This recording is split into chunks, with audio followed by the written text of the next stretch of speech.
The letter arrived on Wednesday night. Usually by this time I was getting ready for bed after a 12-hour shift as an emergency operator, but tonight something made me check my mail before I turned out the light. My fingers froze over the phone screen when I saw the sender. Wilderness Escape. At first I thought it was spam, too big a name for the small town of Tonopah, lost in the middle of the Nevada desert.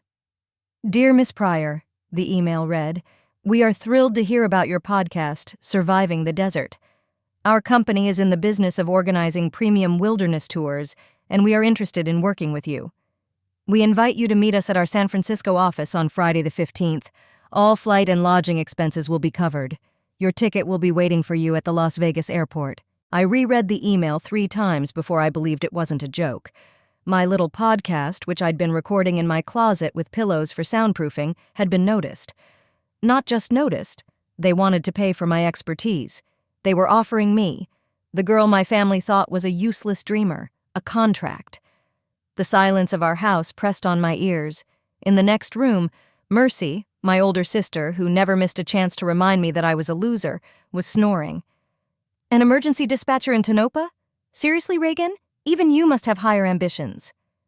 And now I had a chance to prove that my fascination with the desert and survival skills wasn't just bliss. I leaned back on the pillow, clutching my phone to my chest. My thoughts were jumbled. I'd have to ask my boss for time off tomorrow. The ticket was waiting. And then San Francisco. A real big city.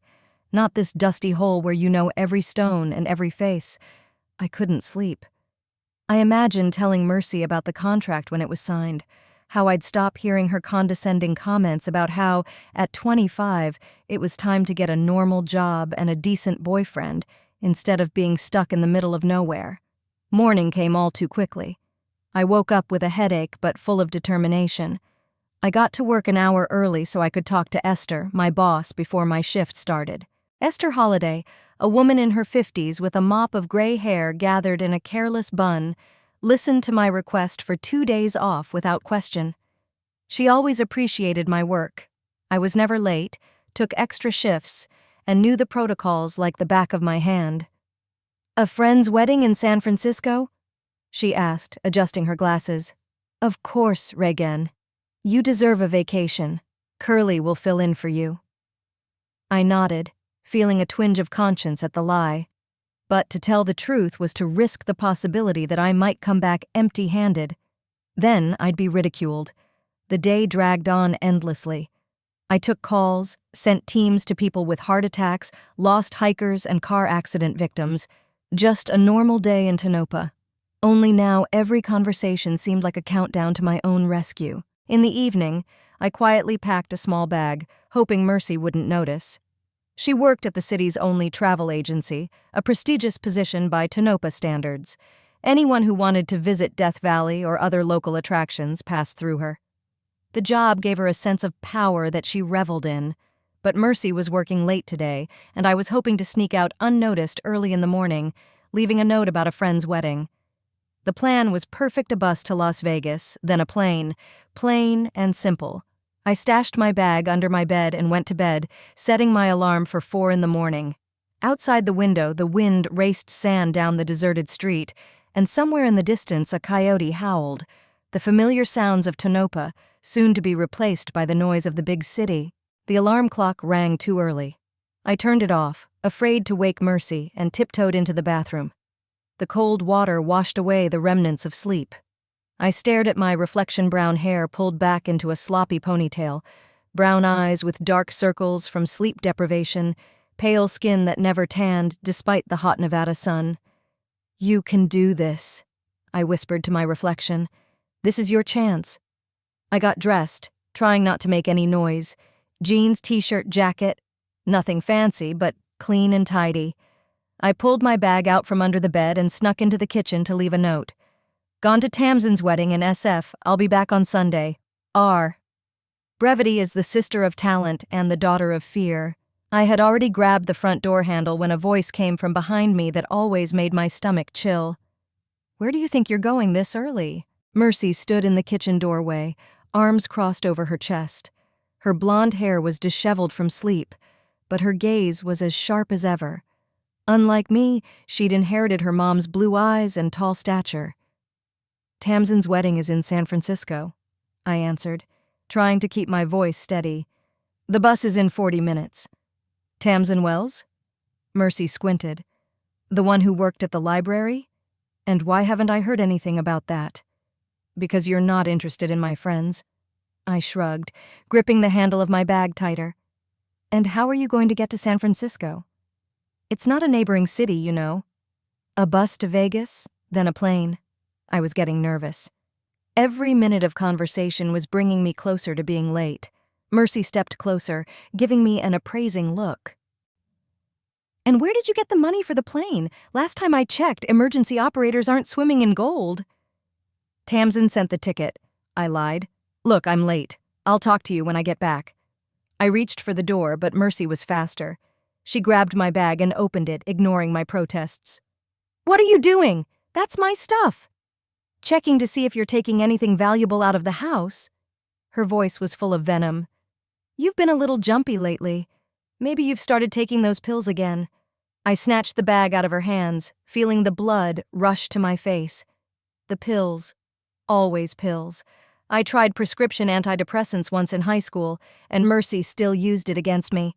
"I've been clean for 7 years, and you know it," I gritted through my teeth. "Now step back, please. I'm late." To my surprise, Mercy suddenly smiled. That smile never boded well. You know what? I'll drive you to the bus station. I have to get up early today anyway." "You don't have to," I said quickly. "I called a cab." "Cancel it." Her tone was unobjectionable. "Sisterly solidarity, that sort of thing. Give me 10 minutes to get ready." I stood in the hallway, feeling my plan crumble. Mercy suspected something, and now she wouldn't let up. The clock on the wall read 4:20. The bus was leaving at 5. If she decided to stall, I might be late. Mercy packed with amazing speed, and soon we were driving her used Ford through the deserted streets of Tonopah. The town was still asleep, with only the occasional light flickering in the windows as the night shift at the mine went home. "So who's going to marry that quiet Tamsin?" Mercy asked, keeping her eyes on the road. "Not another bookworm, I hope?" "Her name is Quintessia," I answered, remembering a name I'd heard on the radio recently. "They met at a book club. A lesbian wedding in San Francisco. How original," Mercy hummed. "Still, it was odd that you'd kept quiet about it until the last minute." I shrugged, looking out the window. The desert stretched out in every direction, lifeless and beautiful in the pre-dawn twilight.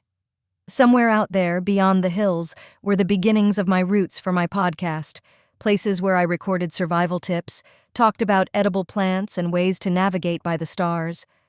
Tonopah's bus station was a small building with cracked plaster and a single bench out front. When we pulled up, there were already a few people with suitcases standing there, rare travelers who had decided to visit our godforsaken town. "Thanks for the ride," I said as I got out of the car. "I'll see you Sunday." Mercy turned off the engine and got out too. "I'll wait for you to get on the bus," she announced. "I want to make sure my little sister is safe." My insides clenched. She obviously suspected something. I nodded and headed toward the ticket office, hoping the bus was already on the platform so I could get on and off quickly. But Mercy followed me at my heels, not a step behind. When I reached the register and called my name, she stood right behind me, listening to every word. "Rigen Pryor, bus to Las Vegas," I said to the cashier, a middle-aged man with a tired face. He punched something into the computer and shook his head. "There are no reservations under that name." "Check again, please," I insisted, feeling a chill run down my spine. "There should be a ticket for today's 5 o'clock flight." The cashier typed something again and spread his hands. "There's nothing. I can sell you a ticket if you want. There are 3 seats left." I fumbled in my pocket for my wallet. It wasn't in the plan. The company was supposed to book me a bus ticket, just like a plane ticket. "How much is it?" $42, the cashier answered. I opened my wallet and counted the cash. $37 was all I had. No credit card. The banks don't take kindly to emergency operators with erratic hours. "I only have 37, I said, feeling myself blush. "Can I pay the rest when I get back?" The cashier shook his head. "I'm sorry, miss. Rules are rules." I stood there, not knowing what to do. $5 separated me from the ticket, but there was no one to borrow it from except— "Is there a problem, sister?" Mercy's voice was sweet as molasses. "Can't find your ticket to the wedding?" I turned to her, gathering my courage to ask for help, but the look on her face stopped me. She was enjoying my humiliation. "You know, I thought it was weird that you were suddenly going to a wedding you'd never mentioned before," Mercy continued, pulling out her phone. "So while you were sleeping, I texted Liz, who works at the library with Tamsin, and you know what she texted back?" I stayed silent, feeling the ground go from under my feet. "There's no wedding. Tamsin isn't even in town. She's gone to visit her parents in Oregon." Mercy paused, savoring the moment. "So where are you really going, Regan? Are you running away again? Like you did after school?" I clenched my fists. After high school, I did try to leave Tonopah. I went to college in Reno on a scholarship. But after the first semester, the money ran out, and my parents refused to help. "There's no point in dwelling on the clouds," my father said at the time. "There's enough work for you here." Mercy laughed and called me a loser who came back with her tail between her legs.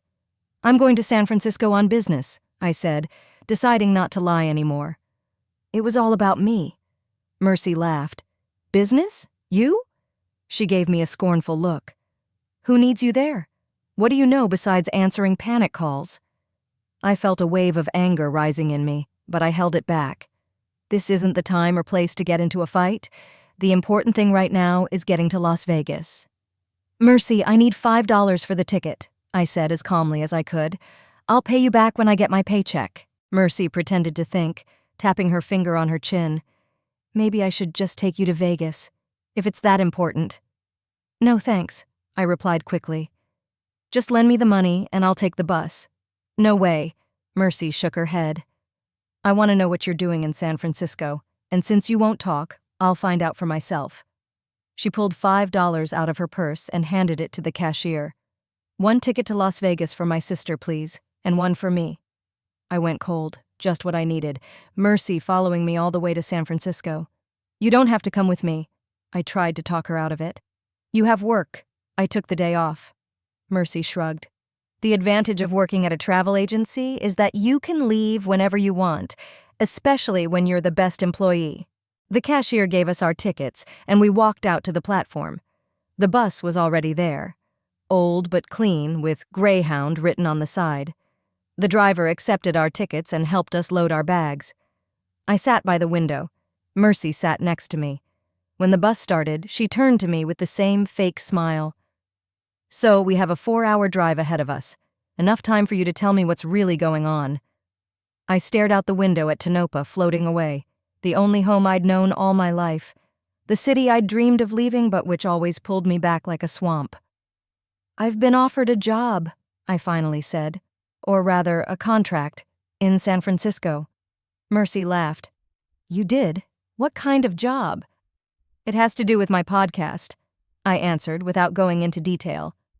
"Your what?" Mercy looked genuinely surprised. "You have a podcast?" "For 2 years now," I nodded. "Surviving the desert." Mercy snorted. "Who listens to it? 3 humans and a coyote?" I didn't answer. There was no point in explaining to her that my podcast was gaining popularity among hikers and outdoor enthusiasts, that I was getting thank you emails from people who had been helped by my advice in difficult situations. That last month, the number of listens had passed the 100,000 mark. "So who offered you the job?" Mercy wouldn't stop. "Wilderness Escape," I replied. "They organize wilderness tours." Mercy was silent for a moment, obviously trying to remember if she'd heard of the company. As a travel agent, she knew most of the big operators. "Never heard of them," she said finally. "Probably just some little shanty town. What did they offer you? A job as a tour guide?" No," I shook my head. "They want me to be their security consultant and record educational materials for their clients." It wasn't the whole truth, but I didn't know all the details myself. The letter mentioned a contract with the potential for long-term collaboration. Mercy looked at me incredulously. "How much are they going to pay you?" "I don't know," I answered honestly. "It's something we'll discuss at the meeting." "So you just jumped in without even knowing how much they were going to offer you?" Mercy shook her head. Typical Regan. Always jumping in first, thinking later. I remained silent, staring out the window again. The desert beyond the glass changed from mile to mile, unchanged in its stark beauty. "And how are you going to get to San Francisco?" Mercy asked after a long pause. "You didn't even have enough money for the bus. They said the ticket would be waiting for me at the Las Vegas airport," I answered. "They're taking care of all the expenses." Mercy snorted. "Sounds like a scam. I wouldn't be surprised if there was no ticket." Her words planted a seed of doubt in me. What if there really is some kind of mistake, or a hoax? But the letter looked real, and it had all the company's contact information. We spent the rest of the drive in silence. Mercy was staring at her phone, and I dozed, leaning against the cool glass. Dawn found us in the suburbs of Las Vegas, where the desert was gradually giving way to the cityscape. The Las Vegas McCarran Airport greeted us with noise and bustle. After the quiet of Tonopah, it was like being immersed in another world. People of all ages and nationalities were rushing around with suitcases, flight announcements were in different languages, and the smell of fast food and perfume was in the air. I headed toward the information desk, Mercy following me like a shadow. "Hello," I said to the woman behind the counter. "I was supposed to have a ticket. My name is Regan Pryor." The woman smiled and typed something into the computer. "Company?" "Wilderness Escape," I answered, feeling my heart pounding. The woman continued typing, then shook her head. "I'm sorry, but we have no information about a ticket in your name from that company." I felt the blood drain from my face. Mercy beside me let out a triumphant laugh. "Check again, please," I asked. "Regan Pryor, flight to San Francisco today." The woman checked again and waved her hands. There was nothing. "Perhaps you should contact the company directly." I nodded and stepped away from the counter, feeling panic rising inside. I pulled out my phone and opened the email, rereading it. "Your ticket will be waiting for you at the Las Vegas airport." No details on exactly where to pick it up. "Told you it was a divorce." Mercy didn't hide her satisfaction. "Come on, let's go home. Maybe we can catch the afternoon bus." "No," I shook my head. "I'll call them first." I dialed the number on the letter. After a few beeps, a pleasant female voice answered. "Wilderness Escape, how can I help you?" "Hi, this is Regan Pryor," I said, trying to make my voice sound confident. "I received an invitation to a meeting today, but I can't find a ticket at the Las Vegas airport." "One moment, Miss Pryor," the woman replied. I heard the sound of a keyboard. "Oh yes, Regan Pryor. Your ticket should be with a Delta Airlines representative. The check-in desk is in Terminal 1. Just show them your ID." "Thank you." I breathed a sigh of relief. "Thank you so much." I hung up the phone and turned to Mercy, who was listening intently. "Delta has the ticket," I said, unable to hide the triumph in my voice. "There's one in the terminal." Mercy squinted her eyes. "We'll see," was all she said. We headed toward Terminal 1, squeezing through the crowd. There was a small line at the Delta counter, and we stood at the end. Mercy pulled out her phone and typed something quickly, throwing glances at me every now and then.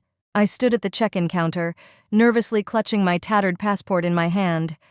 Alex, the airline employee, kept looking at the computer, occasionally frowning and tapping his fingers on the keyboard. Mercy beside me could barely contain a gloating smile.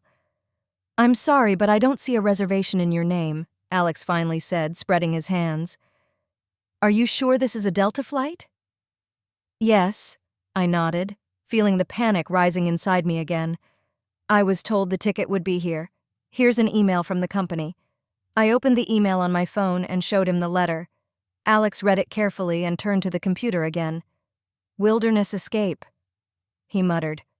"Wait, isn't that the company that organizes VIP tours of national parks?" "Maybe," I replied. "I don't know exactly all their activities." Alex typed something else and raised his eyebrows. "Oh, here comes the information. But it's weird." He stopped talking, looking at the screen. "What's weird?" I asked, leaning forward. "Your reservation is not in our regular system," Alex explained. "It's on the special guest list. Just a minute, I have to get a supervisor." He picked up the phone and said something quietly. I felt Mercy's eyes on me, a mixture of disbelief and annoyance. She clearly hadn't expected the ticket to actually exist. A few minutes later, an elegant middle-aged woman in an immaculate airline uniform approached the counter. Her name tag read, Tallulah Finch, Senior Premium Cabin Attendant. Miss Pryor? She smiled at me. My name is Tallulah Finch. I apologize for the misunderstanding. You were supposed to be met in the VIP area, but there must have been some sort of mix-up. I nodded, not quite sure what was going on. Yes, I'm Regan Pryor. Tallulah looked at the screen Alex was showing her, and her eyes widened slightly. So you're the Regan Pryor, the creator of the Desert Survival podcast? I nodded embarrassedly, feeling myself blush. No one had ever recognized me by name, much less in the Las Vegas airport. Yes, this is my podcast. Tallulah's face lit up with a warm smile. To my utter shock, she bowed slightly to me.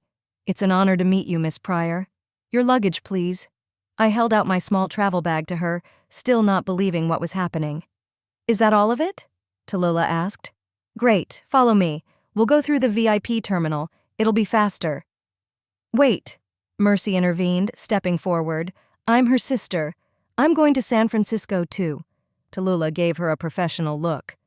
Do you have a ticket, miss? No, but I can buy one. Mercy pulled out a credit card. How much is a ticket for this flight? I'm afraid this flight is fully booked, Tallulah replied, but you can check availability for the next flight in 3 hours. Mercy pressed her lips into a thin line. Regan, she turned to me. You're not going without me, are you? We could get on the next flight together. I looked at her, then at Tallulah. My whole life had been controlled by Mercy, her advice I didn't ask for, her criticism, her constant presence like a shadow behind me. But today was different. Today someone was waiting for me, someone who appreciated what I was doing. I'm sorry, Mercy, but I can't be late for the meeting, I said firmly. It's too important to me. Mercy stared at me as if I'd punched her. Are you serious? After everything I've done for you? After I brought you here? You came with me because you wanted to control me, I answered quietly. Not because you wanted to help. Tallulah coughed delicately. Miss Pryor, we have to hurry. The landing has already begun. I nodded and turned to follow her. Good luck, Mercy. I'll see you on Sunday. The look on my sister's face was so shocked that I almost laughed. For the first time in my life, I left Mercy Pryor with her mouth open and no chance for a last word. Tallulah led me through a separate entrance, bypassing the long lines for inspection. We went through a special corridor where the guard nodded when he saw Tallulah's badge and didn't even ask to see my ID. Pardon me for asking, I ventured as we walked down the quiet, softly carpeted hallway. But why this treatment? I've never even flown business class, let alone VIP. Tallulah smiled, not slowing her step. Wilderness Escape is one of our biggest corporate clients. They always book premium service for their guests. And in your case, there were special instructions from Mr. Grayson himself. Mr. Grayson? I interjected. Fionn Grayson, the founder of the company, Tallulah explained. He personally arranged for your comfort, which I must admit doesn't happen very often. I didn't know what to say. The founder of the company personally arranged my flight? It didn't seem real. We entered a large room with cushioned armchairs, dimmed lights, and tables laden with snacks and drinks. Several people in business suits sat with laptops or quietly talking on the phone. This is our VIP lounge, Tallulah said. We have 20 minutes until boarding. You can rest here, have a drink. I'll come get you when I have time. Thank you, I mumbled, feeling completely out of place in this luxury. Tallulah nodded and was about to leave, but she stopped. Miss Pryor, I know this is unprofessional, but your podcast saved my nephew's life last year. I stared at her, trying to comprehend what I was hearing. Really? Tallulah nodded, her eyes filled with emotion. My nephew Callum, he's 16. He went camping with some friends in the Mojave Desert. They veered off the trail and got lost. It was late, starting to get dark. They were out of water and the temperature was still over 35 degrees. I listened, holding my breath. It was one of the worst scenarios in the desert. Heat, no water, inexperienced hikers. Callum listened to your podcast the week before, Tallulah continued. The one where you talked about finding water in the desert. He remembered what you said about finding groundwater in dry stream beds if you dig in the lowlands. They found a dried-up stream and dug for almost an hour until they got to wet soil. I remembered that issue. It was one of the first ones I recorded while sitting in a closet with an old microphone I bought at a thrift store. They collected that moisture with a t-shirt like you advised. Tallulah smiled through her tears. It was enough to keep them alive until morning, when the rescue team found them. The doctors said they wouldn't have survived the night without water. I felt a lump rise in my throat. All these years I'd recorded the podcast, not knowing if anyone but a couple enthusiasts and the occasional hiker was listening. I never thought my words could save someone's life. I don't know what to say, I mumbled. I'm so glad your nephew is okay. Tallulah nodded. I've listened to every issue of your show since then, and when I saw your name on the passenger list today, she smiled embarrassedly. I volunteered to meet you. I hope that's not too intrusive. No, not at all, I shook my head. I'm flattered. I really am. Rest now, Miss Pryor. Tallulah took a step back. I'll be back for you before we land. She walked away, leaving me standing in the middle of the VIP lounge, feeling like I was in some alternate reality.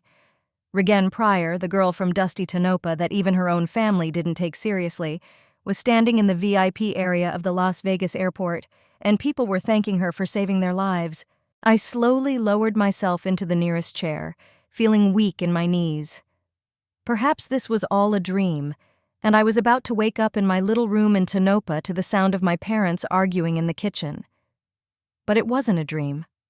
There was a real table in front of me with real appetizers, real people talking quietly about stock quotes and company mergers. And somewhere out there, outside the airport windows, my sister Mercy was out of trumps for the first time in her life. I allowed myself a small smile. Soon Tallulah returned and escorted me to the landing area. We went through a separate entrance to the airfield where a small electric car was waiting for us. Just like in the movies, I couldn't resist commenting as I got in. Tallulah smiled. Believe me, you're not the only one who reacts that way to their first VIP experience. The electric car took us straight to the airplane ramp. As we walked up, I couldn't help but notice how the passengers in line at the regular entrance were looking at us curiously. For a second, I thought I saw Mercy among them, but it just couldn't be. Inside the airplane, another surprise awaited me. First class looked like a living room from an expensive catalog, wide chairs that looked more like small sofas, tablet-sized personal screens, polished wood tables. Your seat, Miss Pryor. Tallulah pointed to a chair by the window. Make yourself comfortable. Take off in 15 minutes. I sat down, feeling the soft leather of the chair envelope me. There was no one sitting next to me. Apparently, those seats were so expensive that the company had bought me both seats in a row. Tallulah brought me a glass of orange juice. We don't offer alcohol before takeoff, but afterward we have some excellent champagne if you'd like some. Juice will do just fine, I replied. Thank you. When she stepped away, I finally allowed myself to relax. Whatever awaited me in San Francisco, the fact that I was flying first class felt like a victory. A small but important victory over everyone who didn't believe in me. The plane began to fill up with economy class passengers. They passed by the curtain separating first class, peering curiously inside. I tried not to meet their gaze, feeling out of place. When all the passengers had taken their seats, Tallulah turned back to me. Everything is ready for takeoff. After we gain altitude, I'll come back and go over the menu. Will you be my stewardess for the entire flight? I asked, surprised at the attention. Yes, I'm in charge of premium passengers. She nodded. Besides, I rarely get a chance to talk to the man who saved my nephew's life. She winked at me and stepped back to buckle up before takeoff. The plane slowly taxied onto the runway. I looked out the window at the hot concrete of the airport, the mountains in the distance, the city shimmering in the morning haze. Even the desert seemed different from here, not menacing and dangerous, but just another landscape, another picture in the kaleidoscope of life. The engines roared, and the airplane began to take off. I squirmed in my seat, feeling the acceleration press me down. And then the earth began to recede, the houses turned into toy cubes, the roads into strings. We broke through a cloud, and suddenly everything below disappeared under a white veil, as if the world had ceased to exist. I closed my eyes, letting myself savor the moment. It was my first flight since I'd flown with my parents to Phoenix when I was 12. Back then, I'd sat in a cramped economy seat, sandwiched between my father, who grumbled about ticket prices the whole way, and my mother, who was afraid of flying and squeezed my hand so hard it bruised. Things were different now. I was flying alone in first class, and no one was holding me. I was free. As the plane gained altitude and leveled off, Tallulah came back with the menu. "Our chef has prepared some breakfast options," she said, handing me an elegant card. "Personally, I recommend the truffle omelet. It's delicious." I glanced at the menu and almost whistled. The truffle omelet, the salmon tartare, the Belgian waffles with berries and maple syrup, the fruit plate with exotic fruits. There has never been anything more exquisite in my life than the pancakes at Joe's Diner on Sundays. "I think I'll try the omelet," I said, deciding to trust Tallulah's advice. "That's a good choice," she smiled. "What do you want to serve with it?" "We have fresh juices, coffee, tea, sparkling wine." "Orange juice, please," I said, "and maybe some coffee." Tallulah nodded and stepped aside to hand over my order. I turned to the porthole again. We were flying so high that there was a white ocean of clouds below us, punctuated by the occasional dark speck of mountain that broke through it. Soon Tallulah returned with a silver tray containing my breakfast. The omelet was a work of art, airy, with a golden crust sprinkled with some green herbs. Next to it was buttered toast and a pile of fresh berries. All this was accompanied by a glass of juice, a cup of fragrant coffee, and even a small vase with a single flower. "Enjoy your meal," Tallulah said, placing the tray on my table. "Thank you. This looks amazing," I replied, still not believing it was all for me. I tasted the omelet and almost moaned with pleasure. It melted in my mouth, and the flavor of the truffles, which was the first time I'd ever tasted truffles, was extraordinary, unlike anything I'd ever tasted before. Tallulah stood nearby, watching my reaction with a smile. "Do you like it?" "It's the most delicious food I've ever eaten in my life," I admitted honestly. "I'm glad to hear it," she nodded. "When you're done, let me know.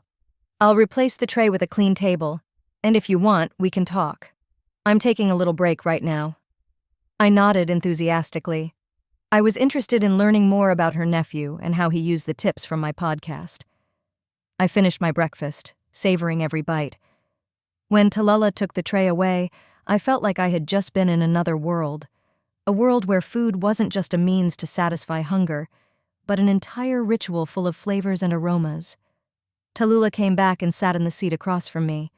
There were only 4 passengers in first class, including me, and they were all sitting far apart, absorbed in their own affairs. "So, Miss Pryor," Tallulah began, "how did you come to create a podcast? It's a rather unusual hobby for a backwoods girl?" I finished with a smile. Tallulah looked embarrassed. "I hadn't meant it to sound like that." "It's okay," I reassured her. "Tonopah is really a backwater. 2,000 residents, 1 main street, not a single decent restaurant. But you know what Tonopah has? The desert. Boundless, dangerous, and amazingly beautiful." I told her how I used to wander the desert as a child, much to my parents' dismay. How I had learned to recognize animal tracks, find edible plants, navigate by the stars.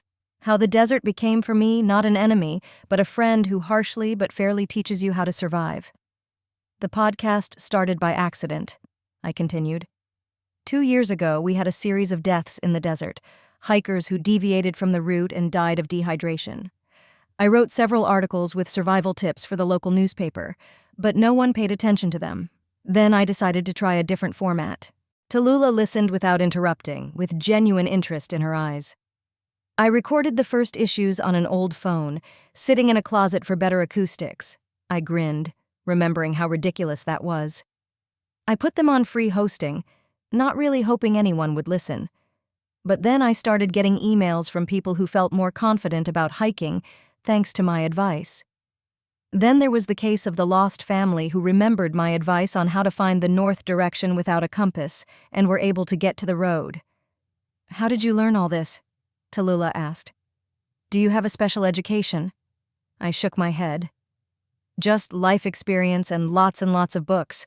I worked with rangers in a national park one summer and they taught me a lot, but mostly just years of observation and practice.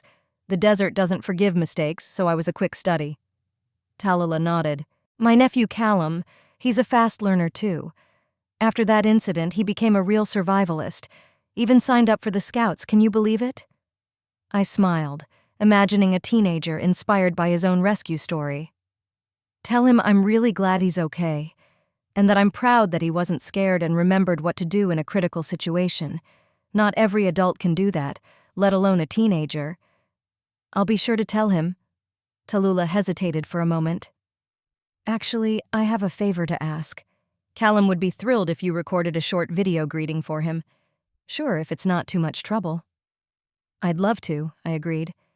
"Let's do it right now."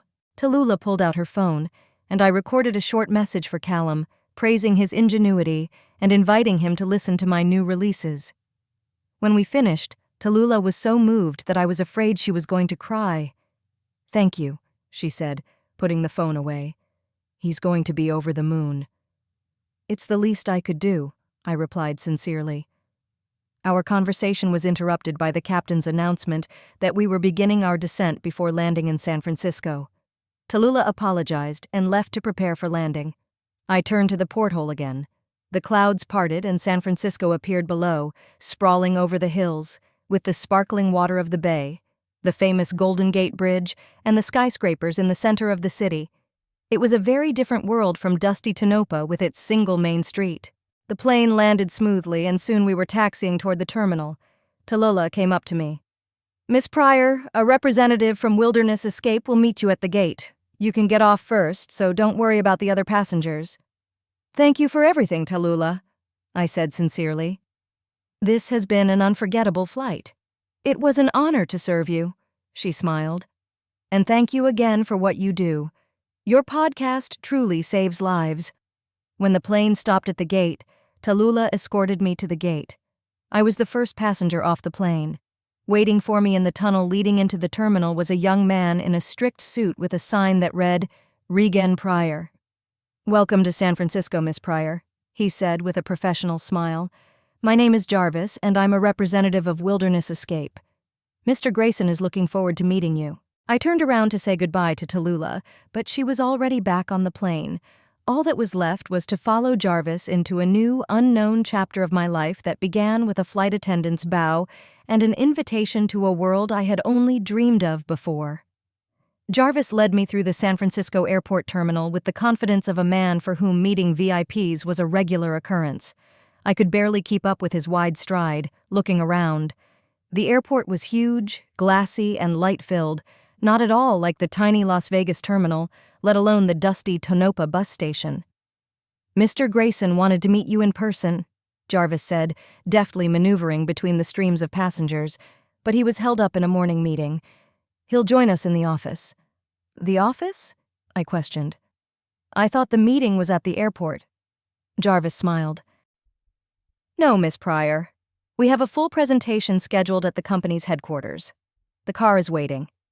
We stepped through the glass doors into the warm California morning. After the dry heat of the Nevada desert, the humid, ocean-scented air of San Francisco seemed almost tangible. A black Mercedes with tinted windows stood at the curb. Jarvis opened the back door for me. "Here you go." I sat down in the soft leather seat, feeling like an imposter. Everything from the letter to this car seemed like some kind of prank, too good to be true. Part of me was still waiting for the camera crew to pop out and the announcer to say, "Smile, you're on the prank show." Jarvis got into the front seat next to the driver, and the car started up smoothly. "The trip will take about 20 minutes, he said, turning to me. "Would you like some water or coffee? There are drinks in the refrigerator." I shook my head, too excited to drink. We pulled onto the freeway and I leaned against the window, greedily soaking up the new vistas. San Francisco spread out around us, bright, colorful, hilly, not at all like flat, sun-scorched Tonopah. The famous Golden Gate Bridge was visible in the distance, and for a second I felt like a tourist, not a business person who had come for an important meeting. "First time in San Francisco?" Jarvis asked, noticing my enthusiastic look. "Yes," I admitted. "In fact, I'd rarely traveled outside of Nevada." "Then welcome," he smiled. "I hope you have time to see the city, it's worth it." The car turned off the highway and drove through the streets of the business district. Skyscrapers rose up on either side, reflecting each other in the glass facades. People in business suits hurried along the sidewalks with coffee in hand, ignoring the tourists taking pictures of every corner. Finally, we stopped in front of a modern glass and concrete building. On the facade, we could see the company's logo, a stylized fir tree against a mountain silhouette. "Here we are," Jarvis announced. "The Wilderness Escape Office." The driver opened the door for me, and I stepped out, my head cocked up so I could see the top of the building. It wasn't the tallest on the street, but it was still impressive, about 30 stories, with a curved facade that seemed to reflect the sky and surrounding buildings at a strange but pleasing angle. Jarvis led me through a revolving door into a spacious lobby with high ceilings. The guard behind the counter nodded to him without asking for ID. We walked to the elevators, and Jarvis swiped his card on the scanner. "We're on the 23rd floor," he said as the elevator doors closed. "That's where the conference room and Mr. Grayson's office are." The elevator moved so smoothly that I almost didn't feel the ride up. Only the numbers on the display changed, counting down the floors. When the doors opened, we were in a bright hallway with wood-paneled walls and dim lighting. Jarvis led me to the double doors at the end of the hallway and opened them. "Please, Miss Pryor." I entered a spacious conference room with a huge dark wood table in the middle. One wall was completely glass, giving me a stunning view of the city and the bay. There were 3 people standing at the table, 2 men and a woman, all in perfectly fitting business suits.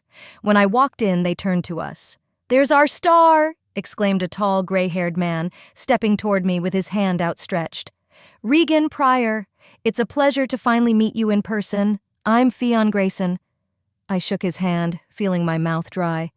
Fionn Grayson, the man I knew only by his first name in the letter, was tall and trim, with a tanned face and penetrating gray eyes. He looked about 50, but he had the energy of a 30-year-old. "Let me introduce you to our team," Grayson continued. "This is Olivia Chen, our marketing director, and Noah Bennett, our head of digital content." I shook hands with everyone, trying to look more confident than I felt.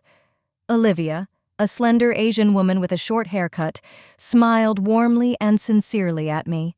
Noah, a young man with a neat beard, looked like he could barely contain his excitement. "Miss Pryor," he said, shaking my hand vigorously, "I'm a huge fan.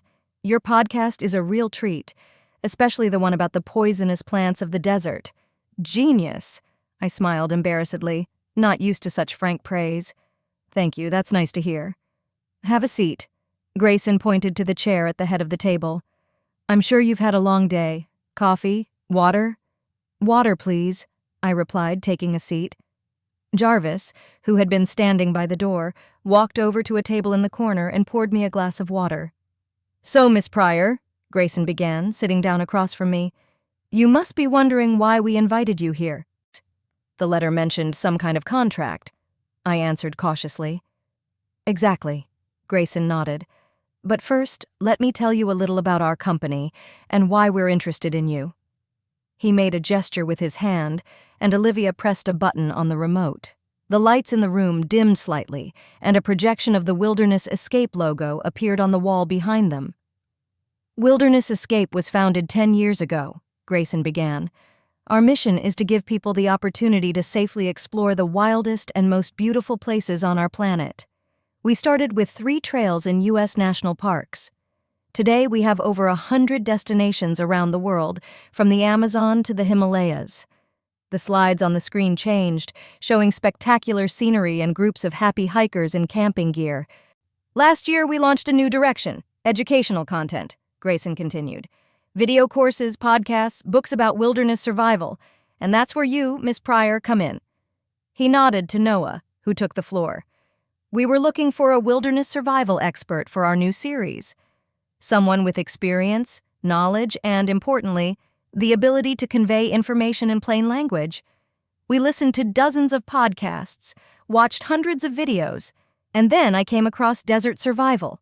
The cover of my podcast appeared on the screen, a simple image of a cactus against a sunset that I had made in a graphic editor 3 years ago. Your podcast is unique, Noah continued enthusiastically. You don't just give advice, you tell stories.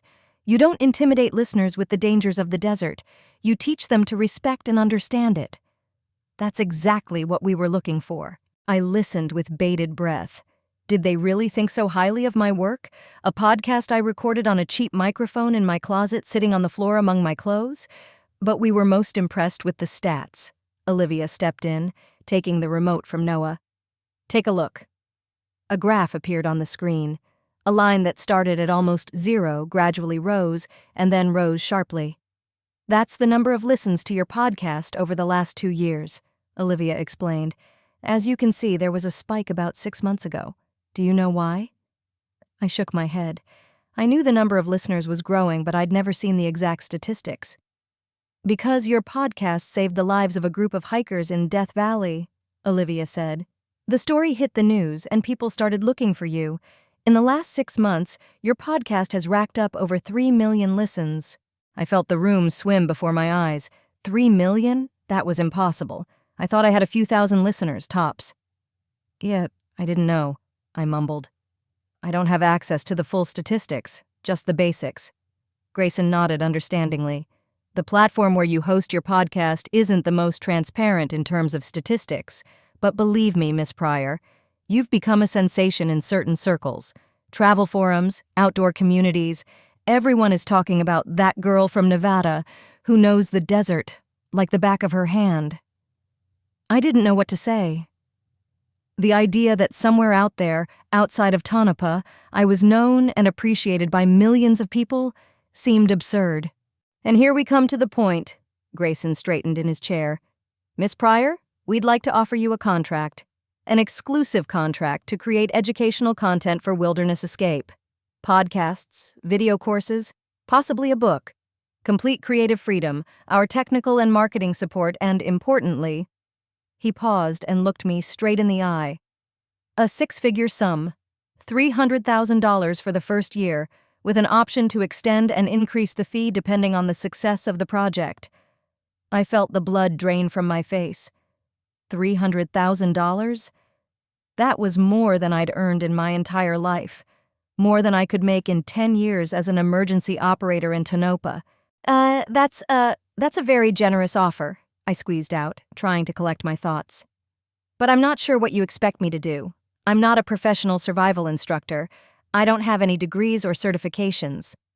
That doesn't matter. Grayson shook his head. You have experience and, more importantly, the ability to explain complex things in simple terms.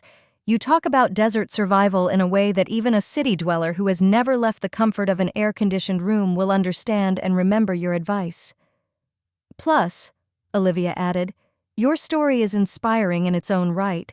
A young woman from a small town who knows the desert better than professional guides. It's a great narrative for marketing. I listened to them, feeling a mixture of excitement and fear. They were offering me not just a job, but a complete life change. A move to San Francisco, a career I couldn't have dreamed of. But was I ready for such a turnaround? I need time to think, I said, trying to sound professional. It's a big decision. Of course, Grayson nodded. We understand. But before you start weighing the pros and cons, let's go over the details. Noah, show Miss Pryor our plan. Noah clicked the remote, and a detailed timeline with the stages of the project appeared on the screen. We see this as a multi-phase project, he began. First, we'll migrate your existing podcast to our platform, improve the audio quality, add transcripts for better search engine indexing. Then we'll launch a video version, the same topics, but with visuals. In parallel, we will start working on the book. At the second stage, the door of the conference room suddenly opened, interrupting the presentation. Mercy, my sister, stood in the doorway, her face red with anger and her hair disheveled. Behind her loomed a worried security guard. "Excuse me, Mr. Grayson," he said. This woman claims to be Miss Pryor's sister.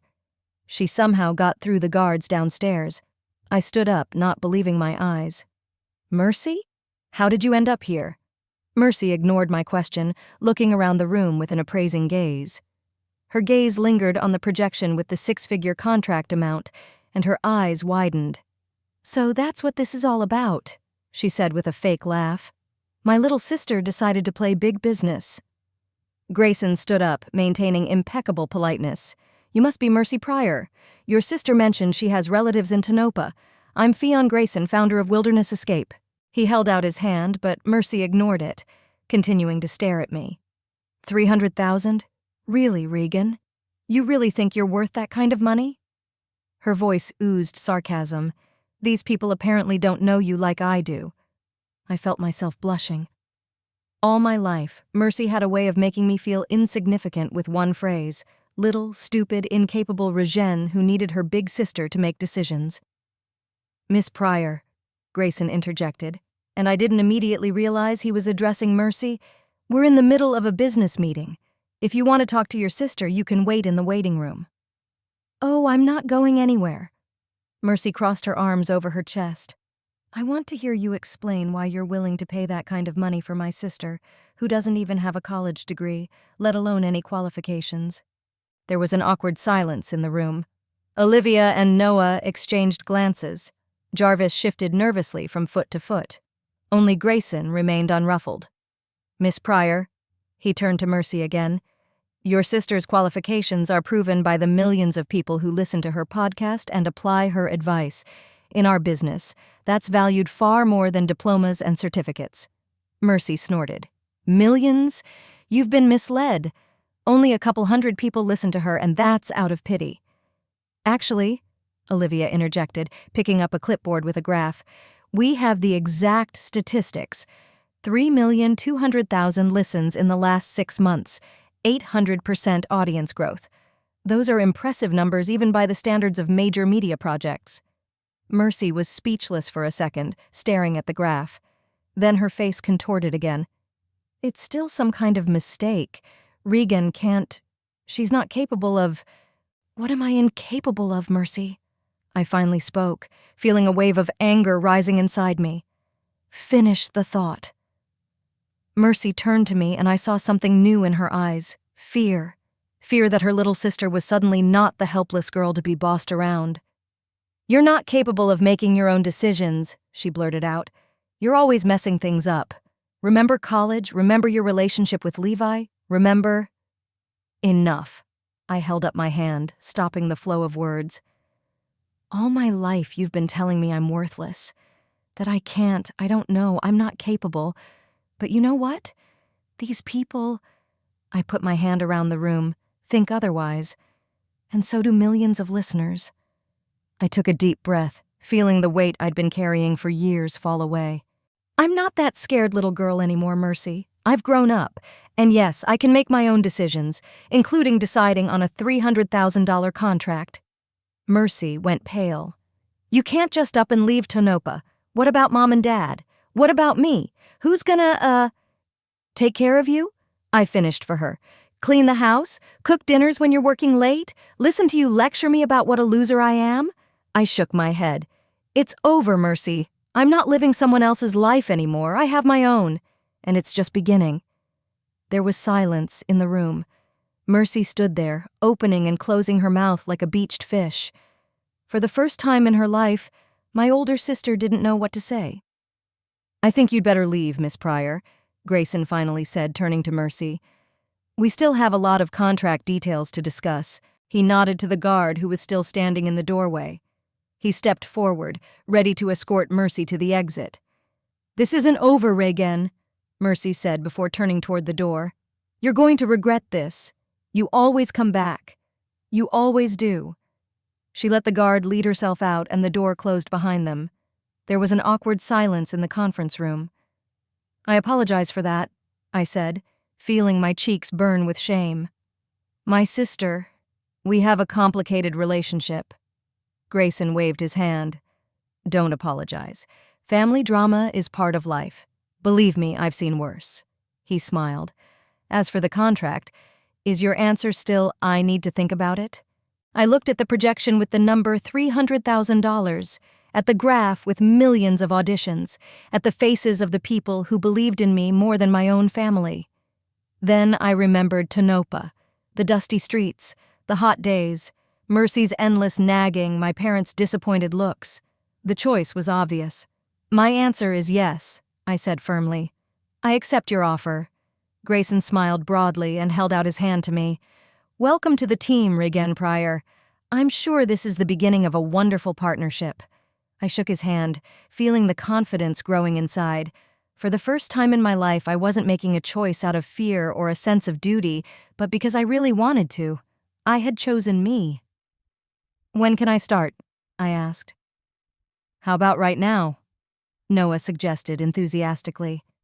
We already have a studio ready for recording. After we sign the papers, we could do a test recording. I nodded, feeling a surge of energy. Sounds great. But first, Olivia interjected, we need to discuss the details of the move.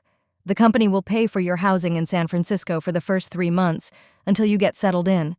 We'll also help with transportation from Tonopah.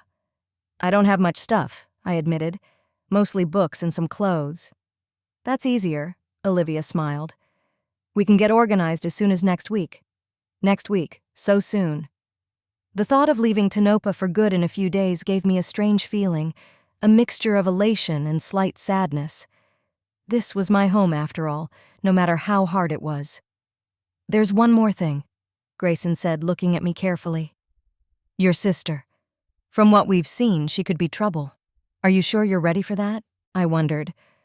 Mercy's not the type to give up easily. She'll call, write, maybe even come to San Francisco. She'll push guilt, remind me of my parents, of my responsibilities. It wouldn't be easy, but I was no longer the intimidated girl who could be manipulated. Today, I finally saw myself through the eyes of others, valuable, capable, worthy, and that changed everything. I can handle it, I answered confidently. This is my life, and I have the right to live it the way I want.